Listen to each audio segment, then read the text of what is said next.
സങ്കീർത്തനങ്ങൾ 12-ാം അധ്യായം 1 മുതൽ 8 വരെയുള്ള വചനങ്ങൾ. കാപട്യം നിറഞ്ഞ ലോകം. കർത്താവെ, സഹായിക്കണമേ.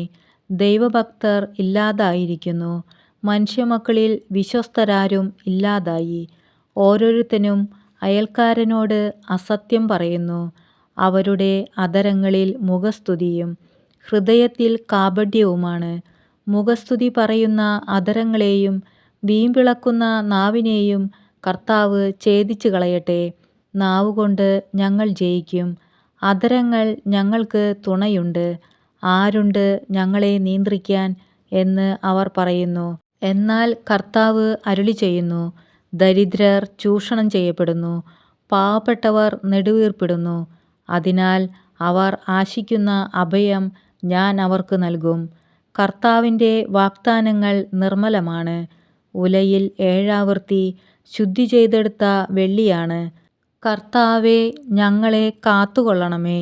ഈ തലമുറയിൽ നിന്ന് ഞങ്ങളെ കാത്തുകൊള്ളണമേ. ദുഷ്ടർ എങ്ങും പരതി നടക്കുന്നു. മനുഷ്യപുത്രരുടെ ഇടയിൽ നീചത്വം ആദരിക്കപ്പെടുന്നു.